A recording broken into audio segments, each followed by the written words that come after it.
En línea lo tenemos al doctor Luis Virgilio Sánchez, un hombre que no solamente asiste técnicamente a las comunidades mapuches, sino que además conoce mucho la historia de las comunidades.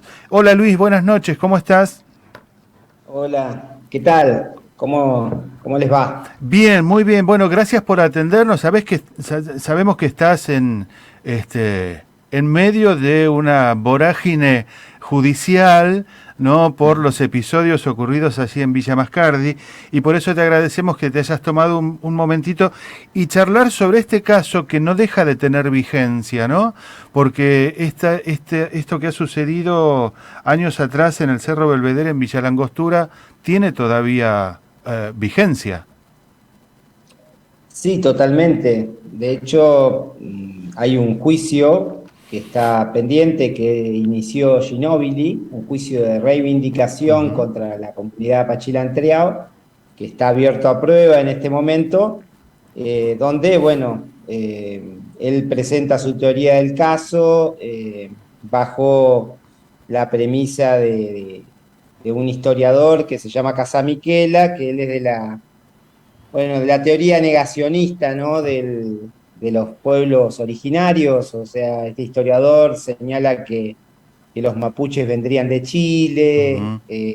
bueno, y que no serían pueblos originarios de acá, lo cual es una falacia porque si precisamente son pueblos originarios, antecedieron a los estados, es decir, no existían fronteras, las fronteras se crearon, precisamente la crearon los estados después y cuando después de despojar a las comunidades de su territorio. Ujú. En este caso en particular, digamos, es especialmente nosotros estamos dando ese debate y ese debate civil y hemos llevado mucha información y mucha historia.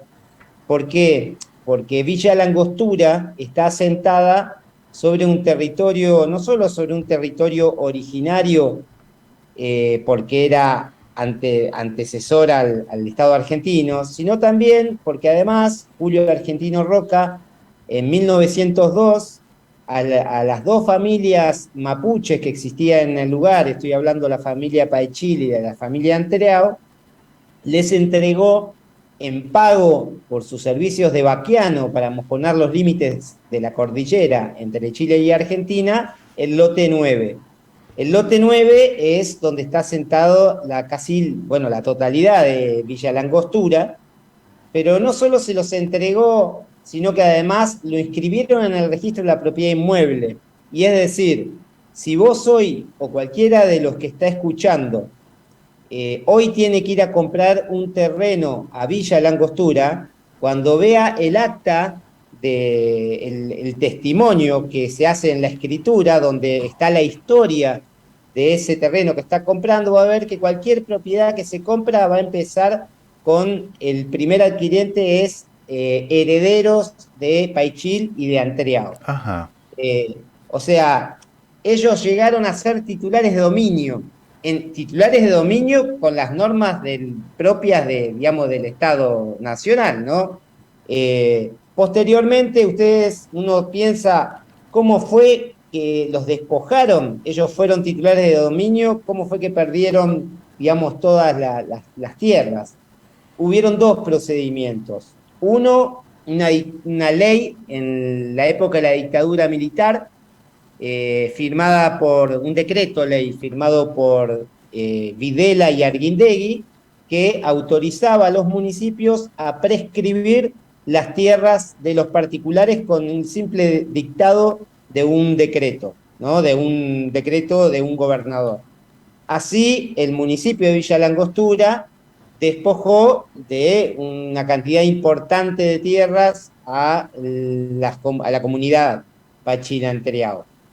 Y el otro procedimiento es el que yo referencio con Ginóbili, ¿no? El procedimiento era el siguiente: había un intendente en la época de la dictadura, estos intendentes no los elegía el pueblo, sino que eran interventores que designaba el Estado Mayor Conjunto, y bueno, este intendente subía al cerro Belvedere donde estaban familias analfabetas, ¿no? Porque eran analfabetos que estaban con sus animales, no sabían leer y escribir, y a cambio de enseres y algo de dinero o algunas cosas que necesitaban, les hacían apoyar el dígito pulgar, porque eran analfabetos, aclarando de que no sabían leer ni escribir, y de esa manera le entregaban grandes porciones de tierra, que a ellos no les importaba, porque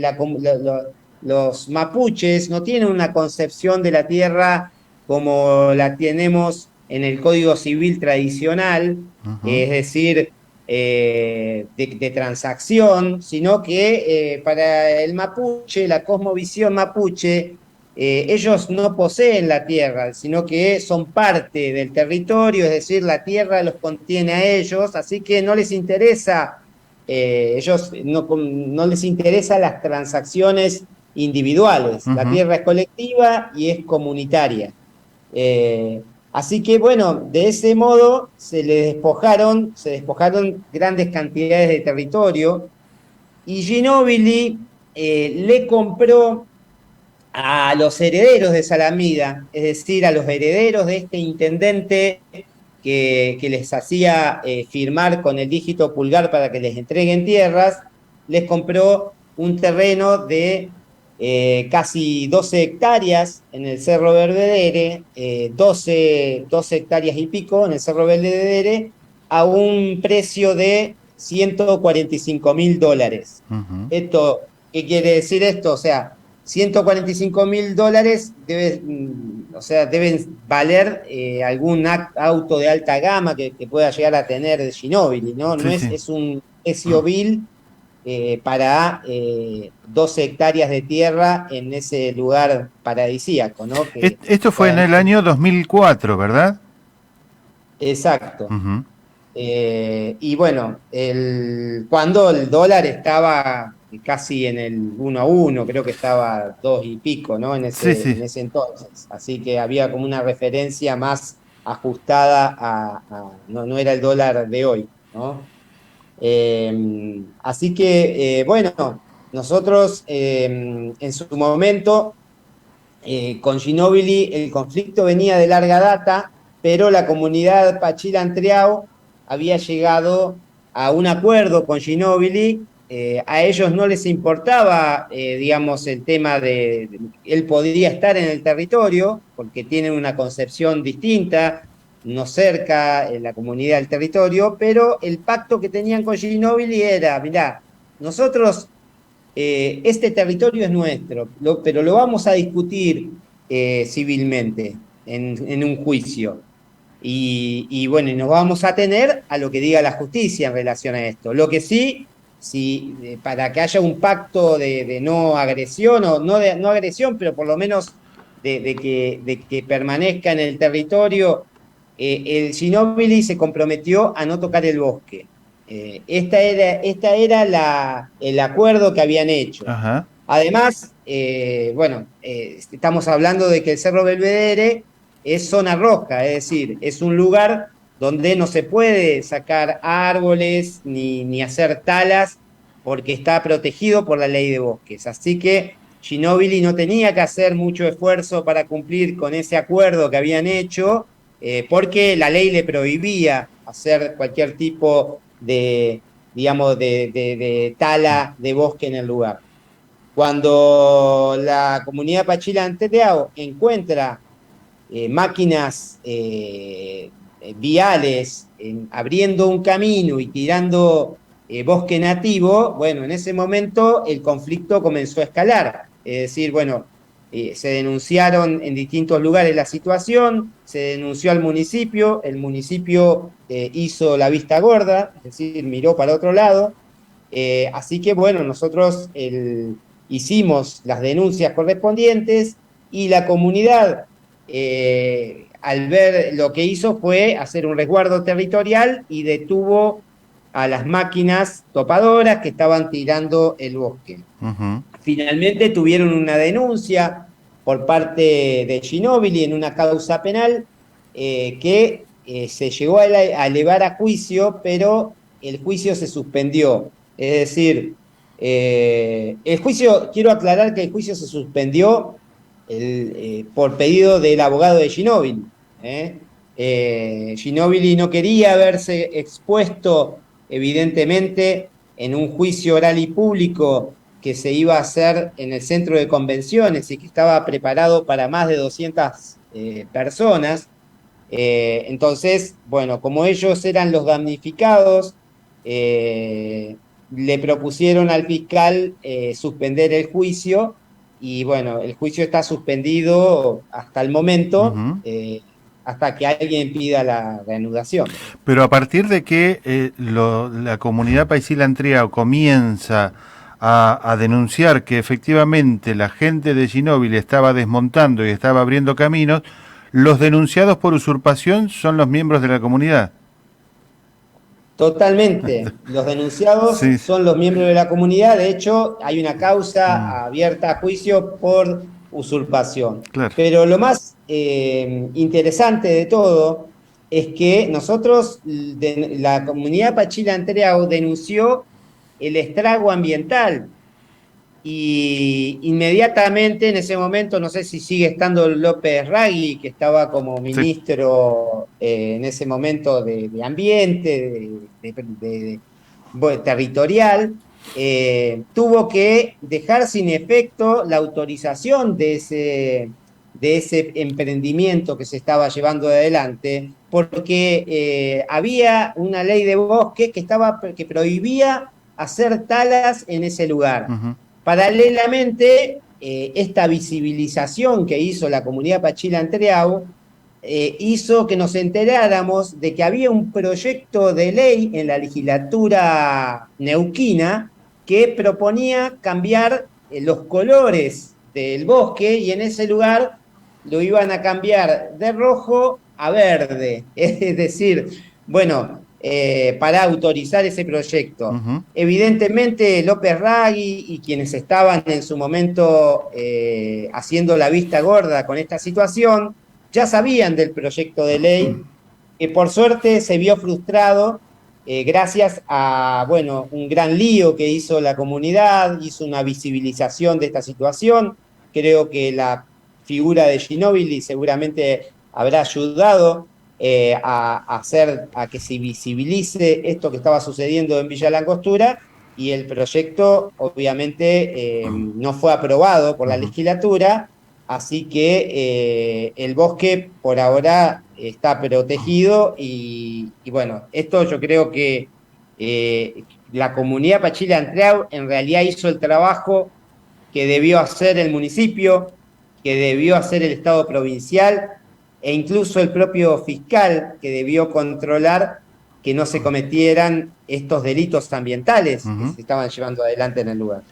Luis, cuando vos contabas que los herederos de José Salamida fueron al Cerro Belvedere, se entrevistaron con miembros de la comunidad y les llevaron boletos de compraventa, ¿qué fue lo que les llevaron? Ellos además eran analfabetos, no sabían leer, ¿sabían lo que estaban firmando o al menos dónde estaban poniendo su huella digital?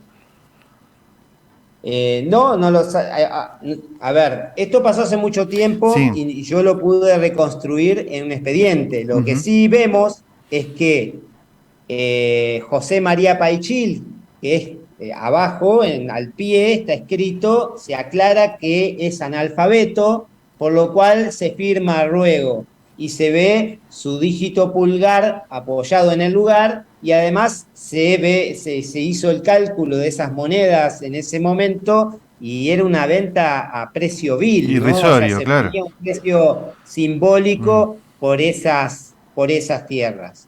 Entonces, este era el procedimiento que se llevaba adelante, ¿no? Es decir, yo escribí alguna vez una nota en algún diario sobre esto, contando de que este doble despojo, es decir, primero el despojo con el ejército de las tierras mapuches, después en la entrega a las tierras mapuches, digamos, de las tierras a las comunidades por los servicios de Baquiano, porque en realidad era muy difícil en este vasto territorio que tenemos nosotros llevar adelante, digamos, un control de la soberanía sin conocer el territorio, y quienes conocían el territorio eran las comunidades.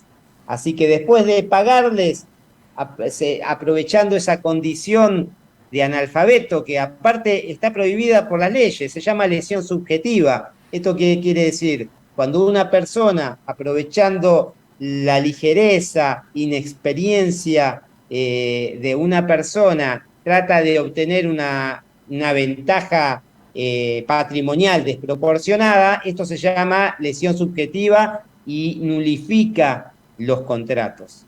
Es decir, acá obviamente ha pasado mucho tiempo, pero digamos, hay un origen en esta situación, y es lo que nosotros estamos discutiendo en el juicio de reivindicación, bueno, que está abierto a prueba y que seguramente en un año más seguramente tendremos alguna sentencia. Luis, ¿y Ginóbili siguió adelante con su emprendimiento? Ginóbili no pudo seguir Ah, adelante con su emprendimiento, bueno, porque no puede hacerlo además, porque hay una ley de bosques que lo prohíben, no sí. solamente porque se lo impide la comunidad. Hubo un lobby importante para modificar, digamos, la ley, Ujú. para que se le permita llevar adelante el emprendimiento, y no lo pudo hacer. Ahora, en algún momento, cuando tuvimos el problema penal, Ginóbili quería como desprenderse de ese problema, y el abogado de él había ofrecido que la provincia se haga cargo de pagarle el terreno, una cosa, y pedía algo así como 20 millones de dólares Ajá, por un terreno que compró a 145 cinco mil mil, ¿no? dólares, claro. Hay un desarrollo inmobiliario muy grande en una de las laderas del Cerro Belvedere, que es el que da al lago Correntoso, ¿verdad? Sí, eso se llama,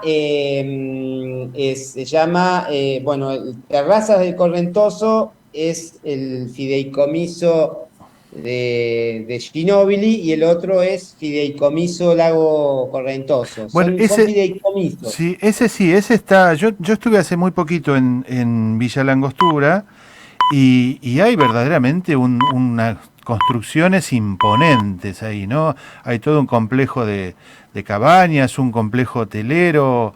No sé si habrá canchas de algo, porque creo que la pendiente no da, ¿no? Para hacer una cancha de golf o algo por el estilo, pero es realmente importantísimo lo que han hecho ahí.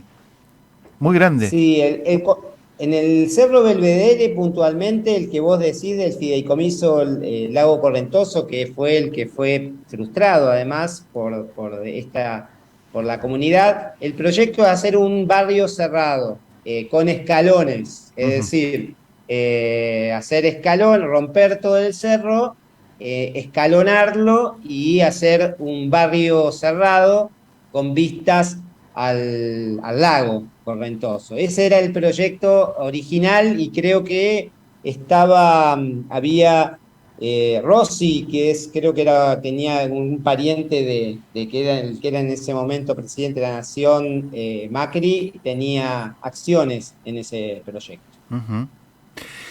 Y esto es más o menos sobre esta base, pero tal vez a otra escala es lo que está ocurriendo también allí en Villa Mascardi, ¿verdad? Bueno, en Villa Mascardi lo que está sucediendo es violencia, ¿no? Lo que pasa siempre con las comunidades. Se las estigmatiza, se los trata de señalar como violentos para tratar de eh, llevar a ganar posiciones en determinados intereses. Ujú. Acá hay una puja de intereses que tiene que ver con el interés inmobiliario en esos lugares. Entonces, bueno, lo que sucede no solo en Villa Mascardi, sino en todos los lugares donde hay asentamientos de comunidades, la presencia de las comunidades molesta, y porque, bueno, se oponen a estos proyectos privados que siempre traen de la mano esto, ¿no? Lo que sucede en el Cerro Belvedere. Los privados alambran los lugares, los cierran y desmalezan el bosque. Es lo que sucede. Es realmente interesante cómo si uno anda en toda la Patagonia, están cerrados los lagos, están cerrados los ríos, y no por los mapuches, están cerrados por los particulares, ¿no? Ujú. Por emprendimientos de privados. Eh, Así que, bueno, en Villa Marcardi en este momento, lamentablemente, estamos viendo de que hay como una estigmatización a un grupo que simplemente lo que está haciendo es reivindicar su territorio y tratar de desarrollar su vida comunitaria, porque para que entienda la gente, las comunidades mapuches en su cosmovisión tienen una relación directa con el territorio, y tampoco hay una cuestión especulativa.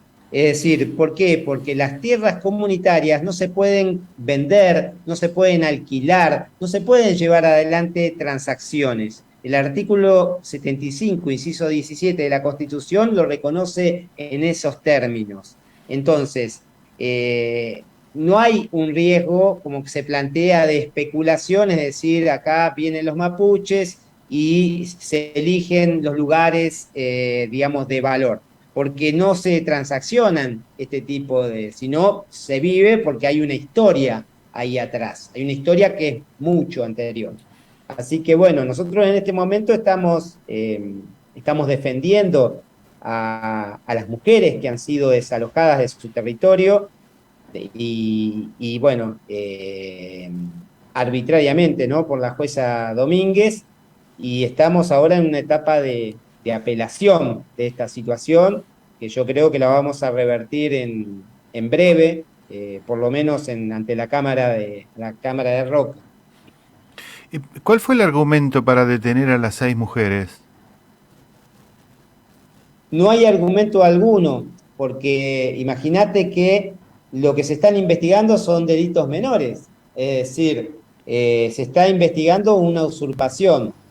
Una usurpación es un delito escarcelable, porque tiene una pena menor de 3 años. Además, lo que se descubrió después de la investigación es que tampoco tenían nada que ver los mapuches con con los incendios Ujú. y el ataque a la casilla de gendarmería.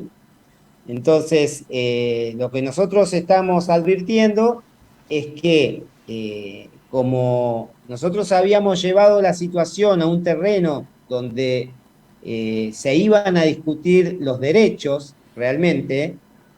¿Por qué? Porque habíamos elevado la causa a juicio ya del primer desalojo de Villas Mascardi, nosotros habíamos ofrecido prueba, antropólogos, muchos testigos. Entonces, de golpe aparece una situación, un estrago, un incendio, empiezan grupos supremacistas en Bariloche señalando de que hay terrorismo y este tipo de cosas. El Estado Nacional crea un dispositivo de seguridad totalmente innecesario, como si nosotros estuviéramos ante narcotraficantes o ante situaciones, digamos que no tienen absolutamente nada que ver con familias mapuches, con los chicos. Bueno, después de que la jueza dictó un secreto de sumario totalmente violando el derecho de defensa de las comunidades, que además son vulnerables, después de hacer todo eso, nosotros descubrimos que no, ellos no tienen nada que ver, o sea, porque los procesó por usurpación, no por estrago, no por violencia. Y además hizo algo más grave el juzgado, porque nos retrotrae a la época, a épocas en que digamos, de la conquista, porque él trasladó a las mujeres a Buenos Aires, es decir, las sacó de su arraigo, de su lugar de Mm. contención, de sus hogares. Eso era lo que hacía, digamos, en la conquista. Se las llevaban cautivas, ¿no? A las mapuches, a Buenos Aires, para alejarlas de su lugar de contención, de su terruño. Acá sucedió lo mismo, y si la gremial de abogados no hace las denuncias ante todos los estamentos del Estado internacionales denunciando el grave hecho de trasladar a mujeres a Buenos Aires desde Bariloche, las mujeres todavía estarían en el penal de Ezeiza. Así que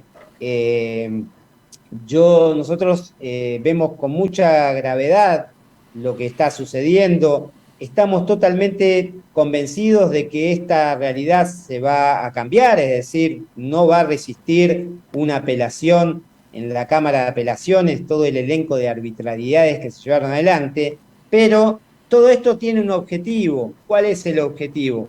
Es sacar manu militari, es decir, por la fuerza, a las comunidades mapuches que estaban consolidando derechos en ese lugar donde estaban asentados, donde tenían su reue, su lugar sagrado, y porque no lo podían hacer por las vías correspondientes, es decir, el proceso penal no está hecho para desalojar personas, está hecho para investigar delitos. La comunidad Lafken Wilcum-Mapu estaba asentada en ese territorio hacía ya más de 5 años. Es decir, no había ninguna flagrancia y además la causa estaba elevada a juicio. Es decir, nosotros íbamos a discutir en juicio los derechos que estaban aquí en pugna. Acá, con la excusa de que alguien hizo un atentado un atentado suspicaz, porque nosotros no creemos que esto haya sido, digamos, obra de nadie vinculado a las comunidades, sino todo lo contrario, una causa armada. Pero sucede esto y directamente desalojan a las comunidades antes de que las comunidades puedan defenderse en un juicio oral y público y poner sus derechos en debate sobre la mesa. Claro. Entonces, yo creo que acá hubo un lobby muy importante y un miedo de que esto suceda, porque ¿qué pasaba si ahora que elevaron la causa a juicio la comunidad salía absuelta? Nosotros teníamos que discutir los derechos como corresponde para este tipo de cosas, que es en un fuero civil, y donde nosotros tenemos suficientes herramientas y verdades para poner sobre la mesa para discutir la legitimidad de ese territorio que se está reclamando. Sin duda. Luis, yo te convoco para otra oportunidad para seguir hablando de estos temas. Es necesario que la gente los conozca. Es necesario que la gente conozca por qué el gobierno de Río Negro se niega a cumplir con un fallo judicial que dice que hay que abrir un camino público al lago Escondido. El lago Escondido claro. Está apropiado por el magnate inglés Joe Lewis. Bueno, todas estas cosas hay que discutirlas, todas estas cosas hay que conocerlas. Yo te agradezco muchísimo estos minutos que estuviste charlando con nosotros. Bueno, gracias a usted y encantado cuando quiera llamarme nuevamente. Seguramente vamos a volver a charlar de estos temas, ¿eh? Gracias. Estuvimos charlando con el doctor Luis Virgilio Sánchez. Él es defensor de las comunidades mapuches del sur de nuestra provincia, allí la comunidad Paisila-Antriao, que tiene este conflicto con Manu Ginóbili, y también es abogado defensor de las comunidades mapuches de Villa Mascardi, que fueron, hubo una violenta represión por parte de la policía, hubo 6 mujeres integrantes de la comunidad mapuche detenidas que fueron llevadas a Ezeiza. Bueno, hoy están nuevamente allí en la zona. Luis Virgilio Sánchez, entonces abogado, pasó por este viaje al Puerto de la Noche.